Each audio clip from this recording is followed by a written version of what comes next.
తెలంగాణ అసెంబ్లీలో ప్రాజెక్టులపై శ్వేతపత్రం విడుదల సందర్భంగా అధికార విపక్షాల మధ్య మాటల మంటలు రేగాయి. సభను రేపటికి వాయిదా వేయాలని కాంగ్రెస్ ఎమ్మెల్యే బీర్లా ఐలయ్య కోరారు. ఈ సమయంలో మంత్రి కోమటిరెడ్డి వెంకటరెడ్డి, మాజీ మంత్రి హరీష్ రావు మధ్య వాగ్వాదం చోటు చేసుకుంది. ఈ పాపాలన్నిటికీ పాపాల భైరవుడైన కేసీఆర్ గారిని కూడా రేపు పొద్దున పిలిపిద్దాం. పొద్దునండి ఇప్పుడు సాయంత్రం ఆయన రాడు. సార్ అరే ఎందుకు భయపడుతుంది సార్? మన నల్గొండకు వచ్చి మన నల్గొండకు వచ్చి ఏం మాట్లాడింది సార్ ఆయన? గౌరవనీయ మంత్రివర్యులు ప్రధాన ప్రతిపక్ష నాయకుడి నుంచి ఉద్దేశించి ఆయన మాట్లాడిన మాటల్ని బేషరతుగా వారు ఉపసంహరించుకోవాలి, లేదా మీరైనా రికార్డుల నుంచి తొలగించాలి. ఆ తర్వాతనే మేము మాట్లాడతాం. ఈ సభ నడిపే పద్ధతి ఇది కాదు, సభలో మాట్లాడే విధానం ఇది కాదు. మంత్రి గారు ఇది సభకు గౌరవానికి మంచిది కాదు. మీకు కూడా మీరు స్పీకర్గా ఉండి ఈ రకమైనటువంటి భాష అసెంబ్లీలో మాట్లాడితే ఇది ఎంత మాత్రం ఆమోదయోగ్యం కాదు అధ్యక్ష.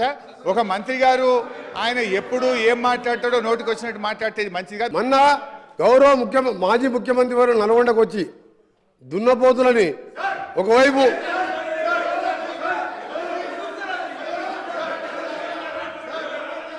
ఏం పాడేదారా సార్? మా గురించి వారు మాట్లాడిన వాజదార్ వారు గీదానికి అంటున్నారు, పాపాల భైరవుడు అంటుడు. మా గౌరవ ముఖ్యమంత్రి గారు ఏమని మాట్లాడించారు? ఆయన క్షమాపణ చెప్తారా? కేసీఆర్ సభకు వచ్చి క్షమాపణ చెప్పాలి. నన్ను కూడా అన్నాడు, అరే తురేనాడు. కోమటిరెడ్డి వెంకటరెడ్డి గారు ఈరోజు సభ బయట మాట్లాడిన దాని గురించి సభలో మాట్లాడుతున్నారు. మరి మా నాయకుడు ముఖ్యమంత్రిగా ఉన్నప్పుడు పిసిసి అధ్యక్షుడిగా ఇదే రేవంత్ రెడ్డి గారు కాల్చిపారేయాలి ముఖ్యమంత్రిని అన్నాడు. తుపాకీతో కాల్చిపారేయాలి అని మాట్లాడిండు, ఉరిదీయాలని మాట్లాడిండు. మరి దాన్ని ఏమంటారు అధ్యక్ష?